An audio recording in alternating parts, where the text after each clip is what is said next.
Y vamos a leer, introducirnos, ¿cierto?, a esta carta de Santiago. Santiago, capítulo 1, versículos 1 al 4. Santiago, capítulo 1, versículos 1 al 4. Dice así entonces la palabra de nuestro Señor. Santiago, siervo de Dios y del Señor Jesucristo, a las 12 tribus que están en la dispersión. Salud. Hermanos míos, tened por sumo gozo cuando os halléis en diversas pruebas, sabiendo que la prueba de vuestra fe produce paciencia. Mas tenga la paciencia su obra completa, para que seáis perfectos y cabales, sin que os falte cosa alguna. Tome asiento, hermano.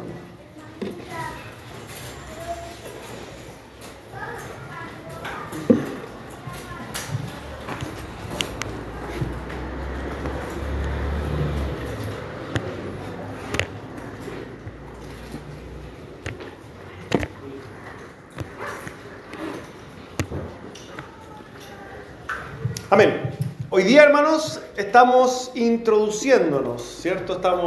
Vamos a comenzar a explorar esta carta que tiene por nombre en nuestro idioma español Santiago.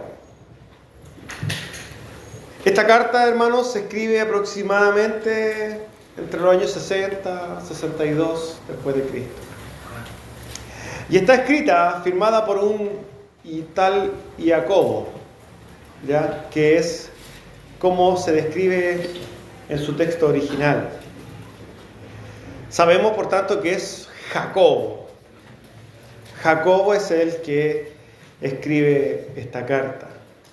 Que Jacobo, ¿cierto?, llevado a, podríamos decir, al idioma o al nombre griego, es Santiago.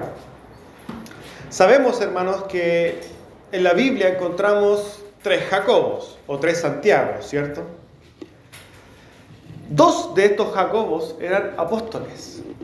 Estaba, ¿cierto?, Jacobo, hijo de Zebedeo, hermano de Juan. Y había otro Jacobo, hijo de Alfeo, al cual se le llamó Santiago el menor, o Jacobo el menor, ¿cierto? Pero el que escribe esta carta, hermanos, no es ninguno de estos 2 Jacobos,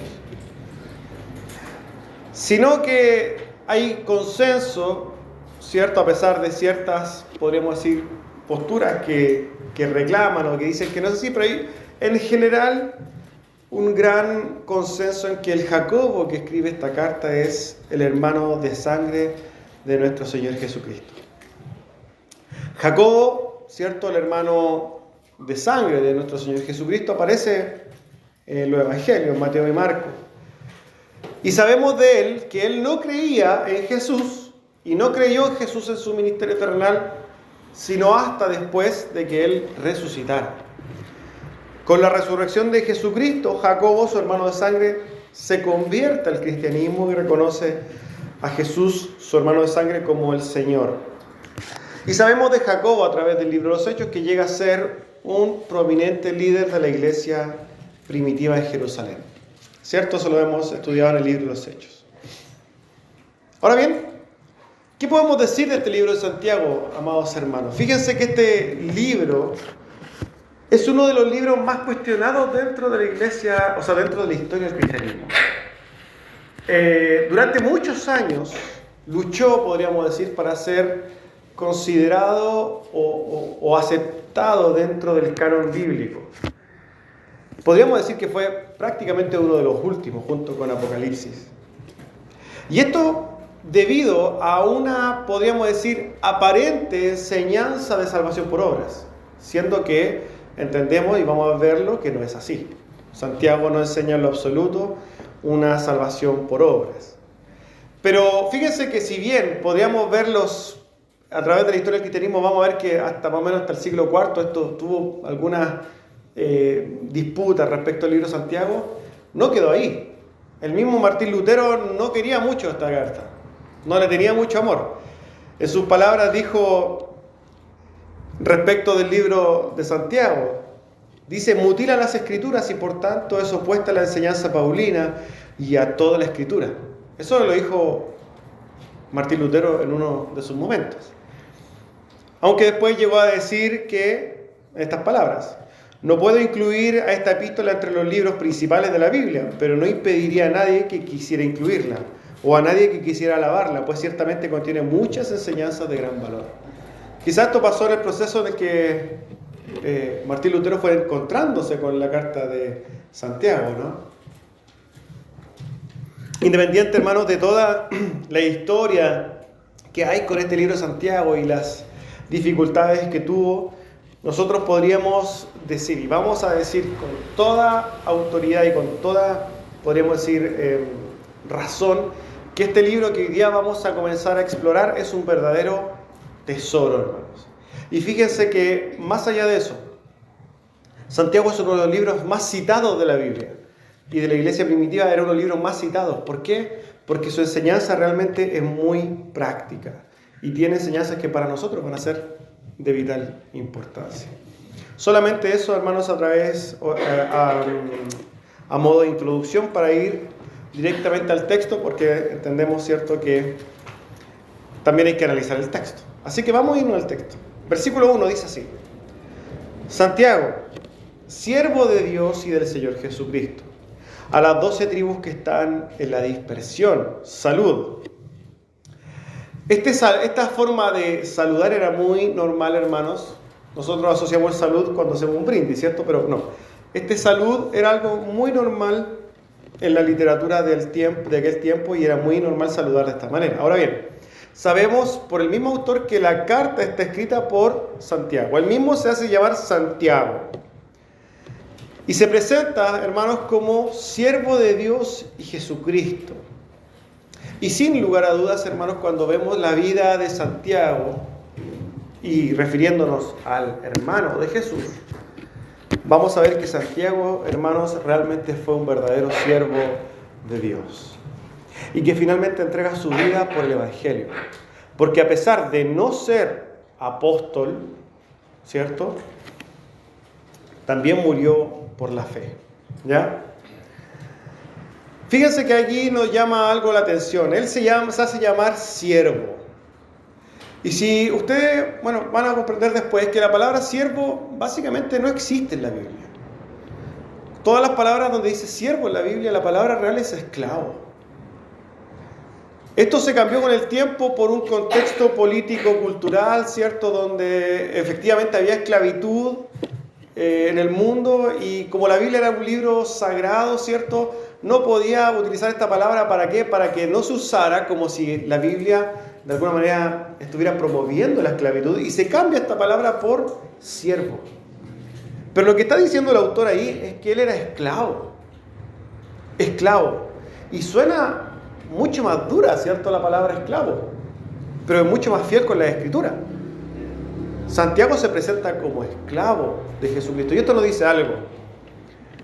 Siendo un líder de la iglesia, siendo alguien importante dentro de la iglesia en Jerusalén, ¿cierto?, el líder, porque básicamente los apóstoles fueron a ejercer su obra misionera y él quedó ahí como pastor principal, podríamos decir, de la iglesia de Jerusalén. Pero él asimismo se veía como un esclavo, como lo más mínimo, como realmente alguien que no tenía absolutamente ningún derecho. Y esto claramente hoy día nos hace mucho ruido en virtud de la situación de la iglesia que vivimos hoy día. Ya conversábamos con mi esposa en la mañana y me hacía una broma, ¿cierto? Decía que una princesa de Dios no era posible que una princesa de Dios no tuviera unas cosas materiales, porque estábamos hablando de un tema en particular. Pero esa es la visión particular de mucha gente, que por ser hijo de Dios creen que merecen cosas, o que de alguna manera van a pisar el mundo. Aquí vengo yo, hijo de Dios, ¿cierto?, que tengo derechos. Todo lo contrario, hermanos. Lo que vemos en los hermanos en la Biblia es: yo no tengo ningún derecho. Esa es la perspectiva correcta de un hijo de Dios. Yo todo lo que tengo lo tengo por gracia y debería vivir agradecido de lo que sea. ¿Se acuerdan la crónica de un hermano que no recuerdo el nombre? Pero estando en prisión, y teniendo un pedazo de pan rancio y un vaso de agua contaminada, él decía, tengo un pedazo de pan, tengo este vaso de agua y tengo a Cristo, no merezco tanto. Eso decía él. No, nosotros nos faltan cosas y nos indignamos y nos estresamos, ¿cierto? Se me echó a perder el auto, ando a pie y no puede ser. Esto es algo que, claro, que no es impensado, ¿no? ¿Cómo puedo estar yo en esta situación? Hermanos, tenemos que mirar las Escrituras desde un punto de vista escritural realmente y en virtud del contexto en que se escribe esto. Esto, hermanos, cuando yo me digo no y yo me presento después, no, yo soy hijo de Dios, ¿cierto? Llega hasta ser vergonzoso que nos presentemos como hijos de Dios, básicamente para identificarnos con hombres como Jacobo, que realmente se entendía como un siervo, como un esclavo de Dios, y que finalmente muere por su fe. La muerte de Jacobo es muy fea, ¿cierto? Lo tiran por un barranco y finalmente lo matan de un palo en la cabeza, eso es lo que hace. Hermanos, por la fe, porque él se entendía sin ningún derecho. Ahora bien, era tal la importancia, ¿cierto?, de este hombre, que a pesar de no ser apóstol, la Escritura lo hace ver, o de alguna manera da a entender que tenía la categoría, podríamos decir, de apóstol. Gálatas 1:19, palabra del apóstol Pablo, dice, no vi a ninguno de los otros apóstoles, sino solamente a Jacobo. No vi a los otros, pero vi a un apóstol, decía, sino que vi a Jacobo, el hermano de Jesús, cuando el apóstol Pablo fue a Jerusalén. El hermano Jacobo, hermano de Jesús, ¿cierto? Fue un hombre realmente importante en la iglesia primitiva, hermanos, y quizás nos deja este tesoro que hoy día podemos encontrar a través de esta carta. Vamos a ver entonces a quién fue escrita esta carta, sus destinatarios. Y fíjense que nosotros vemos efectivamente que dice que esta carta fue escrita a las 12 tribus que están en la dispersión. Pero esta podría ser una manera muy literal de ver la Escritura y podríamos pensar que efectivamente Jacobo se estaba refiriendo solamente a los judíos. Pero, hermanos, tenemos que analizar esto desde una perspectiva un poquito más profunda. En primer lugar, vemos que claramente hace, ¿cierto?, referencia a las tribus de Israel. ¿Cierto? Hace referencia a las tribus de Israel. La primera pregunta que nos hacemos, ¿estaban las 12 tribus en ese tiempo? No estaban las 12 tribus en ese tiempo. Derechamente estaban desaparecidas. Cuando nosotros hablamos, o cuando nosotros en la Escritura vemos que se hace referencia a las 12 tribus, ¿cierto?, incluso desde el Antiguo Testamento, cuando se habla desde las 12 tribus, siempre se habla desde una perspectiva escatológica, hablando a los últimos tiempos, hermano. Hablando de las 12 tribus de Israel que iban a ser reunidas, ¿cierto? Y que nosotros vemos todas estas referencias que se cumplen en alguien, en la iglesia. Cuando en el Antiguo Testamento nosotros vemos que se hacen alusiones a las 12 tribus que van a ser reunidas, que van a ser restauradas, siempre esas profecías, podríamos decir, se cumplen en la iglesia. Es tanto así que si nosotros nos vamos al libro de Apocalipsis, vamos a ver, ¿cierto? En el Apocalipsis 21 dice así: tenía un muro grande y alto con 12 puertas, y en las puertas 12 ángeles y nombres inscritos que son las 12 tribus de los 12 hijos de Israel. Generalmente nosotros entendemos claramente que esto hace cierta referencia a las 12 tribus de Israel, que había 144.000 de cada uno, también esto lo dice la Escritura, hace referencia a lo completo, podríamos decir, ¿cómo es la palabra? A la totalidad, ¿cierto?, de la iglesia. Las 12 tribus de Israel hacen referencia a la totalidad de la iglesia. De la misma manera, la palabra diáspora, ¿cierto?, que están en la dispersión, en términos generales siempre ha hecho referencia a los que están, a las 12 tribus de Israel que fueron dispersas por el mundo. Pero nosotros vemos que como la iglesia ocupa ese lugar, efectivamente la iglesia también en ese tiempo, hermanos, estaba dispersa por todos lados. Recordemos que nosotros, después de, por ejemplo, que lo vimos también en el libro de los Hechos, después de la muerte de Esteban, ¿cierto? ocurre una persecución. Y esto hace que los primeros judíos se empiecen a llevar la fe por todo el mundo conocido.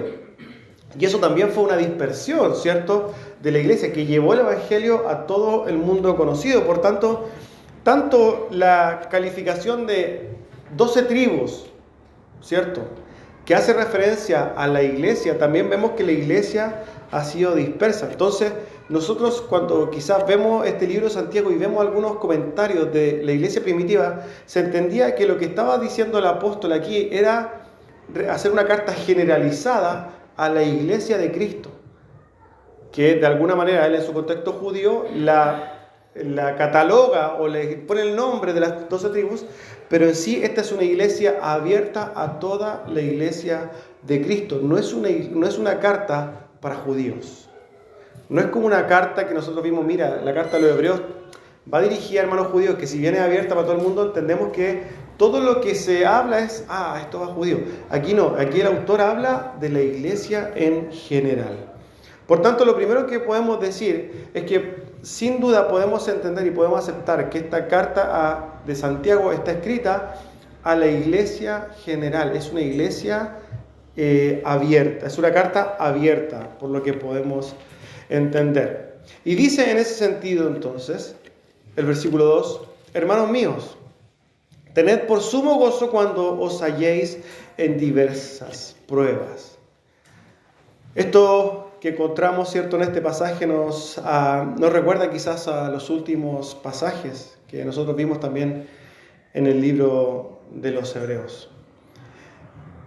¿Por qué?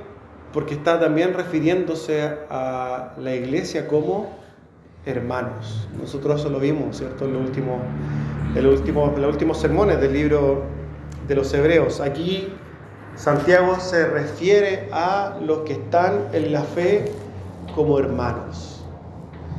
12 tribus de Israel, iglesia de Cristo, a ustedes les hablo, hermanos míos, tengan por sumo gozo cuando os halléis en diversas pruebas. Eso es lo que está haciendo o diciendo el autor. Fíjense que a través de estas palabras nosotros encontramos que realmente también hay una preocupación, se puede percibir, ¿cierto?, un corazón también pastoral de Santiago. Y sin duda Santiago, como obispo, como podría decir pastor, anciano de la iglesia de Jerusalén, era un pastor. Se aprecia en sus palabras el cariño, podríamos decir la preocupación con la que le escribe a los hermanos, sea quien sea que le llegue esta carta.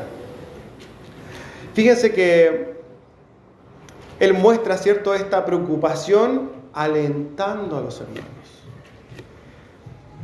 Recordamos que hay un contexto en esto. Entendemos que cerca del año 60 la iglesia estaba también en periodos de persecuciones. Esta era una carta abierta que había sido llevada por todos lados. No sabemos quién la llevó, eso no importa. Sabemos que esta carta fue reproducida por muchos lugares, por muchas iglesias. Y sabemos que generalmente todos los receptores de esta carta habían sufrido persecuciones. Habían sufrido, podríamos decir, por la fe. Habían tenido problemas, habían tenido dificultades.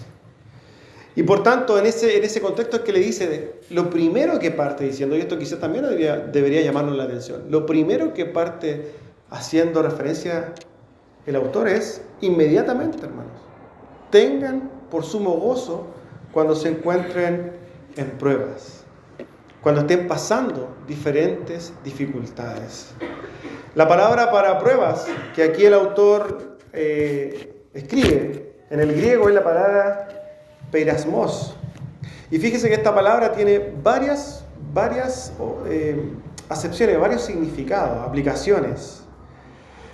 Puede ser tentación, puede ser prueba, puede ser algo que te lleve a pecar, puede ser, por ejemplo, persecuciones, debilidades de la carne, dificultades, montón de cosas que tengan que ver con llevar a alguien a pecar, ¿cierto?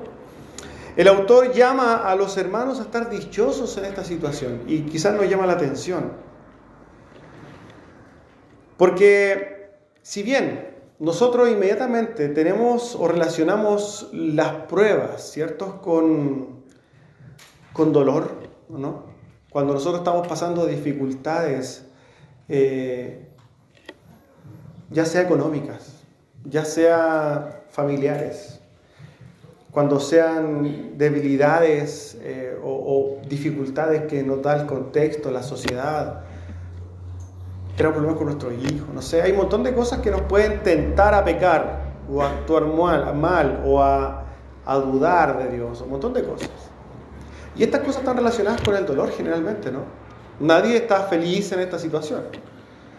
El autor llama a los hermanos a tener gozo en esa situación. Cada uno de nosotros ha sido tentado. Cada uno de nosotros ha sufrido peirasmos en diferentes maneras. Y no nos gozamos en eso. No estamos felices, ¿cierto? Se nos pincha una rueda. Quedamos en la carretera, ¿cierto? Cuando íbamos de vacaciones en Pana. Un montón de cosas. Pero el autor dice, tengan gozo ahí. Pero fíjense que si bien en estos momentos de dificultades el autor llama a tener gozo, hay otra forma en la que somos tentados y que fíjense que no estamos tan tristes. No hay dolor. Y les voy a poner un ejemplo. Usted va al mall el día domingo, no el día domingo porque es el día del Señor, el día sábado va al mall y de repente va pasando por una tienda y empieza este instinto, ¿cierto?, consumista. Y usted empieza a acalorarse, ¿cierto?, porque encontró la palabra liquidación. Y fíjese que en ese momento usted no está sufriendo. Usted está sufriendo un grado de excitación, pero impresionante. Está a punto de pecar, derechamente, pero usted no está pasando por dolor, ¿cierto? Podríamos hablar del mall, pero podríamos hablar de muchas otras cosas en las cuales la carne nos lleva a pecar y no estamos tristes. Pero la palabra peirasmos en griego abarca todas estas cosas, tanto cuando estamos sufriendo o cuando estamos a punto de pecando por gozo. Y fíjense que el autor, ahí nos llama más la atención porque dice, tengan por gozo también cuando estén sufriendo así. Y no es que se gocen en su compra. Lo que el autor está tratando de hacer es que estemos gozosos porque también nosotros empezamos a ver cosas. Cuando nosotros nos damos cuenta, y aquí está la obra del Espíritu Santo, cuando nosotros nos damos cuenta de que estamos a punto de pecar, así como a punto de, o en el teléfono, a punto de pagar, ¿cierto? El Señor nos muestra nuestra debilidad. Y eso debería ser producto de gozo. Debería ser algo que nos levanta nuestros corazones. Tanto cuando estamos a punto de pecar de esta manera o cuando estamos de alguna manera sufriendo, porque sin duda esto es lo más general, estamos sufriendo por a veces motivos, ahí también deberíamos gozarnos, ¿pero por qué? Porque podemos reconocer también nuestra debilidad y nuestra necesidad de Dios, ¿cierto? En ambos casos, hermanos, deberíamos estar gozándonos. Y fíjense que esto tiene que ver solamente con un tema de perspectiva. ¿Cómo vemos los problemas? ¿Cómo vemos las tentaciones? ¿Cómo vemos las dificultades? Básicamente es un tema de perspectiva. Y aquí el autor, cuando nos dice tengan por sumo gozo, está diciendo algo de manera tácita. Está asumiendo, ¿cierto? Claramente, que cuando nosotros estamos pasando estas cosas, en forma general, no nos estamos gozando. Si es que nosotros realmente nos gozáramos las pruebas, el autor o el Espíritu Santo que inspira la palabra, no nos diría gócense, ¿cierto? Pero nos llama la atención y nos dice gócense. En otras palabras, que haya algo en su mente que cambie la forma de ver las cosas. Gócense. Yo sé que quizás aquí todos algunos están pasando, la gran mayoría pasa dificultades. Pasa problemas desde la flojera, ¿cierto? Que es pecado. Y que continuamente somos tentados a pecar en flojera, perdemos mucho el tiempo en el celular, también es pecado. Tenemos una serie, hermanos, de condiciones en las cuales todos nosotros podemos gozarnos. No en nuestro pecado, sino que en nuestra debilidad. Y gozarnos, ¿por qué? Porque todo lo que pasamos, ya cuando quizás podemos también observar esto en perspectivas que nos rodean. Se nos enfermó un niño, hoy ya tenemos varios niños enfermos. Se nos enferma un niño. Dios no ha perdido el control de esto. Dios siempre está en control. Dios es soberano, eso lo hemos encontrado. Primera de Pedro 4 dice: amados, no os sorprendáis del fuego de prueba que os ha sobrevenido, como si alguna cosa extraña os aconteciese. ¿Acaso Dios no está en control? ¿Acaso Dios no tiene el control de todo lo que sucede en nuestras vidas? La respuesta es sí. No, es que estoy pasando por pobreza y el Señor como que no ha visto esto. Sí, el Señor está en control. No es una prueba que al Señor se le haya pasado. Es que mis hijos estaban enfermos. No, el Señor está en control. Es que se murió mi mamá. El Señor está en control. Siempre, hermanos, independiente de la dificultad que podamos pasar, el Señor está en control. Y estas cosas para los hijos de Dios son pruebas, dificultades, peirasmos de diferentes aplicaciones que a nosotros nos deben llevar a ir a la Escritura y recordar promesas preciosas de la Biblia. Romanos 8:28. Porque para nosotros, hermanos, todas las cosas nos ayudan a bien. Todas. Para los que conforme a su propósito hemos sido llamados, a los hijos de Dios, todas las cosas nos ayudan a bien, digamos. Y esto el autor en la misma línea nos dice esto. Versículo 3. Sabiendo que la prueba de vuestra fe produce paciencia. En línea, hermanos, con lo que estamos hablando, podríamos preguntarnos entonces, ¿por qué los creyentes pueden reaccionar ante las pruebas con gozo? ¿Cuál es la respuesta a esto? Y quizás, esto es para algunos que les gusta tomar nota y palabras claves, la respuesta es porque sabemos que Dios usa las pruebas para perfeccionar nuestra fe. ¿Cierto? Eso es una verdad absoluta. Santiago entonces menciona aquí lo que deben ser las típicas palabras de ánimo y consuelo que los primeros cristianos recibían, hermanos, cada vez que estaban en medio de dificultades. Y ojo que con esto que ellos realmente estaban en dificultades. A pesar de que las dificultades que nosotros hoy día pasamos son de diferente manera, pero en la iglesia primitiva esto era algo normal. Los hermanos, los apóstoles, llamaban continuamente con estas mismas palabras de esperanza. Por ejemplo, en 1 de Pedro, capítulo 1, dice: en el cual vosotros os alegráis, aunque ahora por un poco de tiempo, si es necesario, tengáis que ser afligidos en diversas pruebas, para que sometida a prueba vuestra fe, mucho más preciosa que el oro, el cual, aunque perecedero, se prueba con fuego, sea hallada en alabanza, gloria y honra cuando sea manifestado Jesucristo. Están pasando pruebas, pero no se preocupen, están siendo tratados. Romanos, palabra del apóstol Pablo. Y no solo esto, sino que también nos gloriamos en las tribulaciones, sabiendo que la tribulación produce paciencia, y la paciencia prueba, y la prueba esperanza. A la luz de las Escrituras, hermanos, en este pasaje de Santiago y de toda la Biblia, vemos, hermanos, que nosotros somos siempre puestos a prueba, podríamos decir, por parte de Dios, en un sentido pasivo o en un sentido activo. ¿Por qué lo decimos? En un sentido activo es porque Dios realmente orquesta la prueba, ¿cierto? Para nosotros.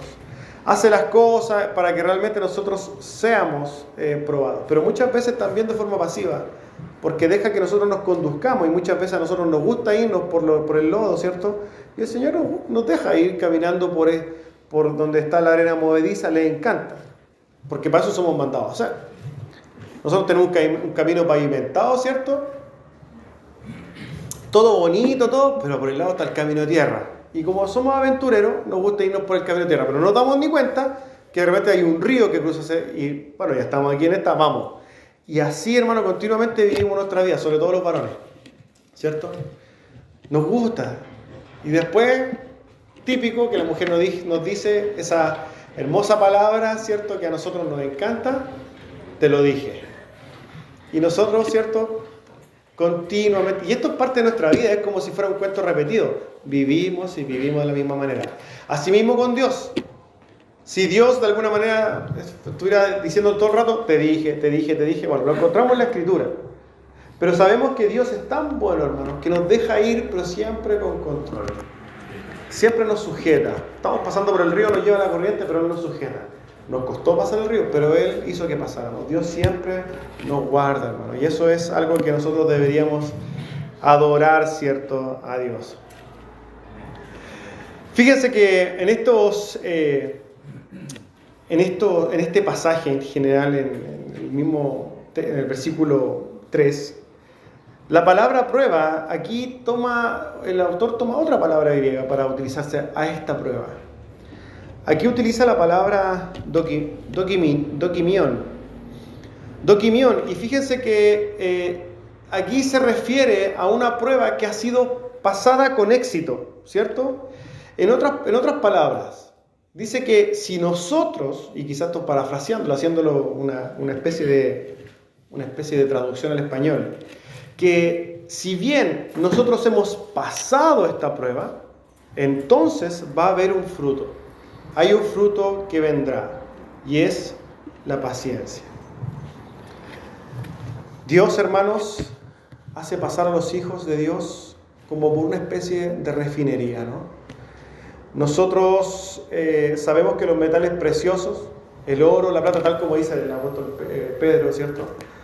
Muchas veces nosotros cuando vemos el proceso de producción de la minería, van a una minería, sacan un montón de tierra y hay un poquito de oro, ¿cierto? Estamos haciendo un ejemplo, ¿cierto? Yo no trabajo en oro ni mucho menos, pero más o menos uno sabe que sale tierra, oro, después esto se filtra, ¿cierto?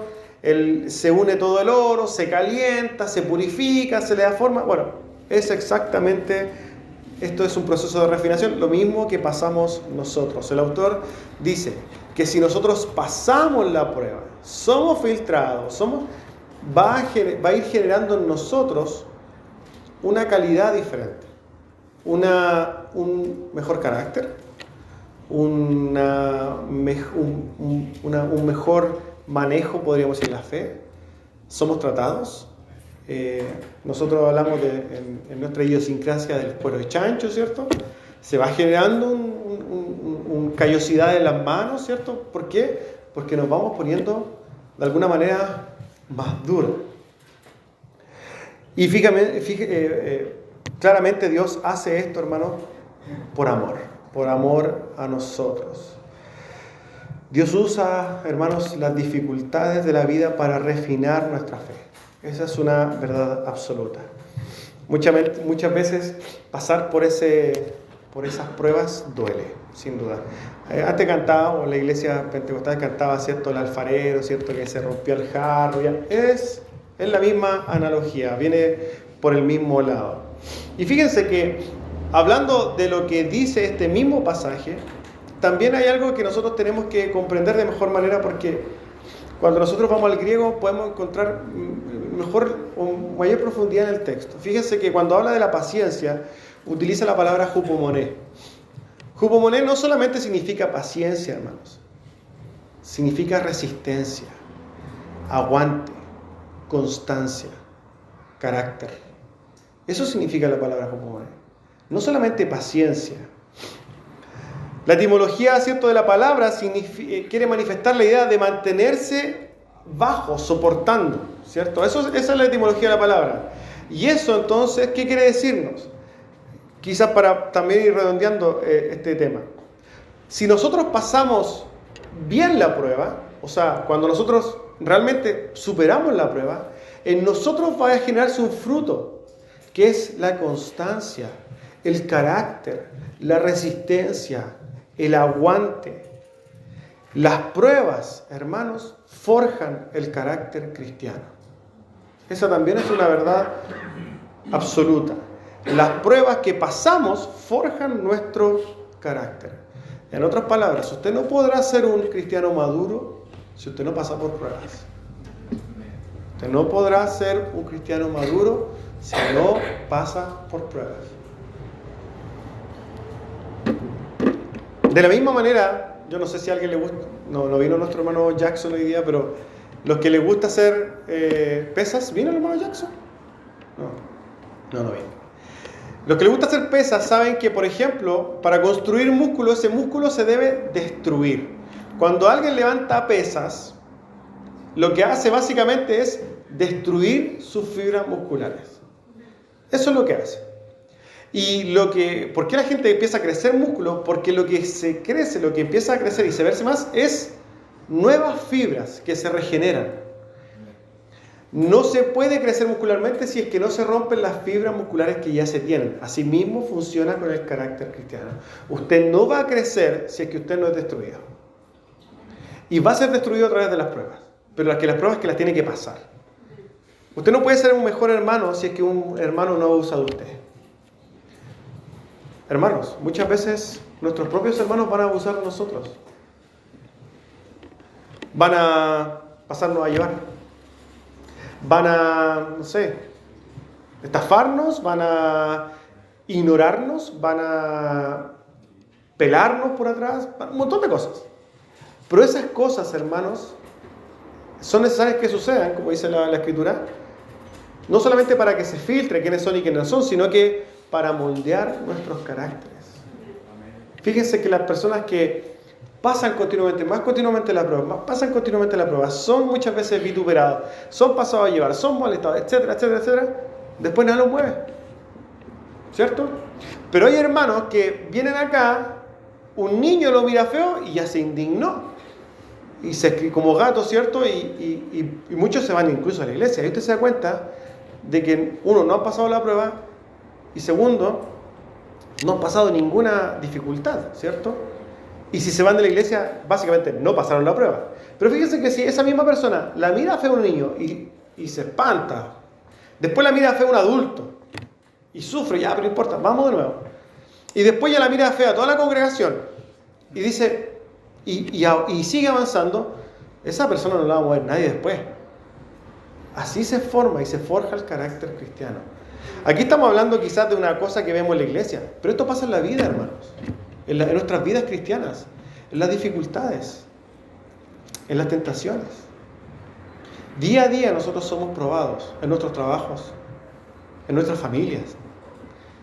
Las esposas, ¿cierto?, con sus esposos y viceversa. Nosotros los esposos con nuestras esposas, con nuestro hijo. En todos lados somos probados continuamente, hermanos. Y tenemos que ir de prueba en prueba, porque esas pruebas, hermanos, lo que van a hacer es forjar nuestro carácter cristiano. Tengan por sumo gozo, dice Santiago, cuando estén pasando por diversas pruebas. Y aquí se encarga de decir diversas pruebas, porque son muchas. Tengan gozo cuando pasen por diversas pruebas. ¿Por qué? Porque esa prueba trae aguante, trae carácter. Pero el autor no se queda ahí. Versículo 4. Mas tenga la paciencia, tenga el jupomoné, ¿cierto?, su obra completa, para que seáis perfectos y cabales sin que aún falteos cosa alguna. La palabra, como hemos dicho, jupomoné, constancia, aguante, formación del carácter. Fíjense que básicamente no es el objetivo final de las pruebas. Vuelvo a repetir esto para que se entienda. Muchas veces la formación de nuestro carácter o de nuestro aguante no es la finalidad, no es podríamos decir, el objetivo final de las pruebas. Las pruebas a nosotros, hermanos, van a generar en nosotros esto, carácter, ¿cierto?, paciencia. Pero el autor dice, más tenga la paciencia, más tenga el carácter, su obra completa. En otras palabras, Dios muchas veces quiere hacer cosas con nosotros que están detrás de esta obra de crecimiento. Quizás para poder llevarlo a un ejemplo. Dios nos lleva a la pobreza. Pasamos por una prueba de pobreza. Estamos siendo pobres. Esa pobreza continuamente en dificultades nos va a hacer formar nuestro carácter. Vamos a ir sometiéndonos al Señor, vamos a basar nuestro carácter, vamos a basar nuestra prueba. Pero Dios muchas veces quiere trabajar otra cosa que está detrás. Y por ejemplo, nuestro amor al dinero. El autor dice, tenga, ¿cierto?, la paciencia, su obra completa. La prueba en sí debe tener O sea, tenemos que dejar que Dios obre de forma completa y que cumpla su objetivo. Porque a pesar de que la pobreza sea un medio para trabajar nuestra paciencia, lo que está detrás es trabajar nuestra idolatría. Eso es lo que está diciendo el autor. ¿Y para qué lo dice? ¿Cierto? Nos va a decir. ¿Para qué? Para que seamos completos y cabales. Tenemos que dejar, hermanos, que Dios cumpla el propósito en nuestras vidas a través de sus pruebas. Y eso significa no solamente moldear el carácter, sino que moldear nuestros corazones también, nuestros gustos. Con esto, Santiago quiere decir que con esto nosotros vamos a ser formados, completados, ¿cierto? Integrados, completos y cabales para la obra del Señor. Fíjense que él utiliza la palabra teleios. Teleios significa, es la palabra utilizada en completos, teleios. Y significa, ¿cierto?, alcanzar la madurez. Significa tener un crecimiento, estar completos en ámbitos morales y mentales. Fíjense que, como hemos dicho, Santiago está presentando una idea aquí, y es que el objetivo último de pasar por las pruebas es perfeccionarnos en la fe, ¿cierto? Y esto puede ser perfeccionar nuestra paciencia, nuestro carácter, pero también perfeccionar nuestras debilidades, nuestras luchas.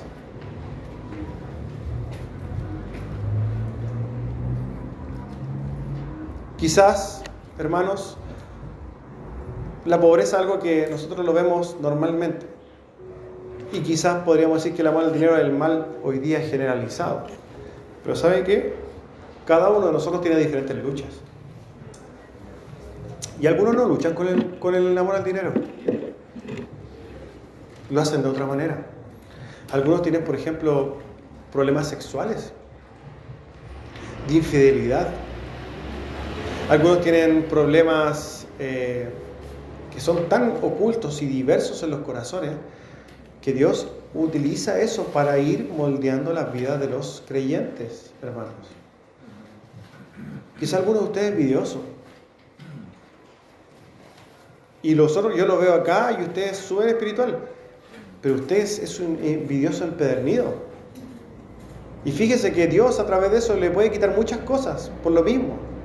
Que no solamente va a trabajar su carácter a través de eso, sino que a trabajar su envidia. Las obras que Dios hace en nuestras vidas son diversas, como dice Dios. Las pruebas son diversas, pero conforme a las promesas de Dios, todas las cosas nos ayudan a bien. Y lo que quiere generar esto en nosotros es que nosotros seamos teleios, completos, maduros, cabales. Podríamos decir, ¿cierto?, cuando utiliza la palabra cabales, también se refiere a estar completamente sanos, preparados, ¿cierto? Llevándolo a lo espiritual es totalmente aplicable, hermanos. ¿Por qué? Porque si nosotros somos trabajados, vamos a estar preparados para llevar nuestra vida de fe de una manera completa, madura y sanos, completos. Vamos a estar preparados. Dice ahí, para que nada nos falte. Y eso es el objetivo, ¿cierto? De ir formando nuestra vida cristiana, nuestro carácter cristiano, nuestro corazón. Ir, hermanos, de alguna manera estar preparándonos para que nada nos falte en lo espiritual. Esta es una verdad espiritual. Si alguien quiere tomar estas palabras de literalmente que nada nos falte y lo va a llevar, ¿cierto?, a que nada nos falte porque tenemos que tener el auto para que no andemos a pie, eso es basura. Aquí estamos hablando de cosas espirituales, de nuestro carácter, de nuestras vidas, de nuestro intelecto, de nuestro corazón, de cómo nosotros vivimos y sufrimos la fe. Porque aquí nunca ha dicho el autor que usted va a dejar de sufrir o que nunca usted va a dejar de pasar pruebas. No, usted siempre, continuamente va a pasar. Pero el objetivo de esto es que usted esté preparado. Y fíjese esto. Como hemos dicho que la prueba forja el carácter, usted va a pasar una prueba un día. Vamos a poner ejemplos burdos para que sean entendibles, básicamente. Yo le presté dinero a un hermano, no me lo pagó. Y esto va a ser algo que realmente a mí me dejó choqueado, ¿cierto? Realmente fue una prueba que yo tuve que pasar, ¿cierto? Y que lo perdoné de corazón, lo empecé a mirar a los ojos de nuevo, etc. Pero fíjese que esa misma prueba, después de que usted haya sido trabajado unas cuantas veces, va a decir, no es nada. ¿Por qué? Porque las pruebas van generando callos espirituales. Usted se va preparando, hermanos.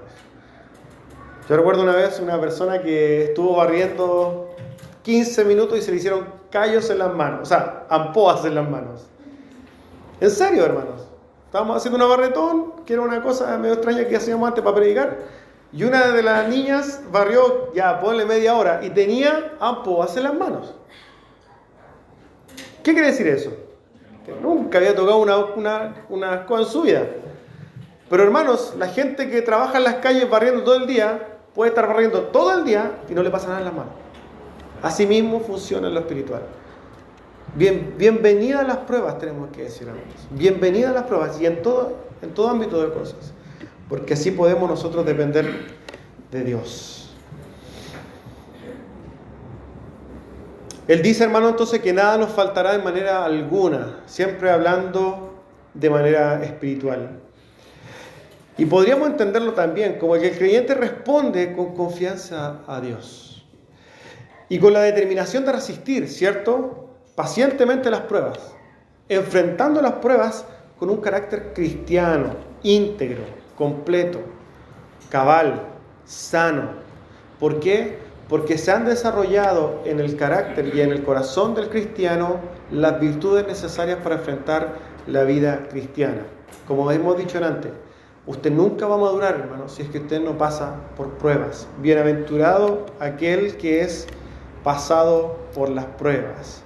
Una persona que pasa con paciencia y constancia, hermano, las pruebas, logrará la madurez, la salud espiritual y estará entonces completo en virtudes cristianas para enfrentar el camino de la fe.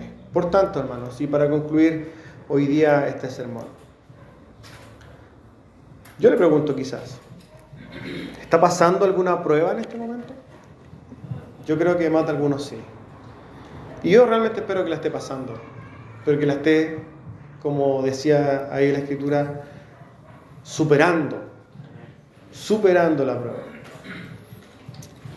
Quizás es el momento para que usted se pregunte cómo hoy día está enfrentando esa prueba. ¿Como una maldición de Dios? Fíjense que esto puede sonar hasta chistoso, pero muchos evangélicos piensan que las pruebas son maldiciones de Dios. Y no, todo lo contrario, son bendiciones de Dios. Si usted está pasando una prueba, entonces entiende que está esto en las manos de Dios, que Dios está en control. Debe entenderlo de esa manera. Y si es que está pasando pruebas, hermanos, yo le pido a usted que quizás inquiera en su corazón, ¿cierto?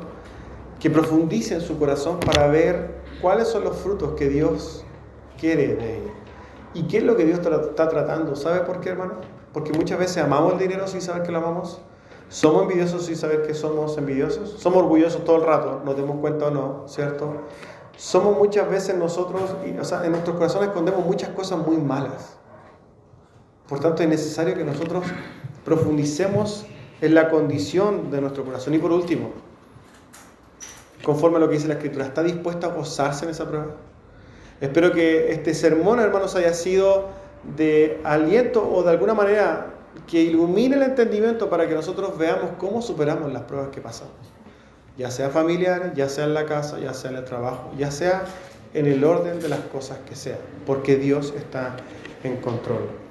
Por tanto, hágalo esto, hermanos. Viva con gozo las pruebas que Dios ha puesto.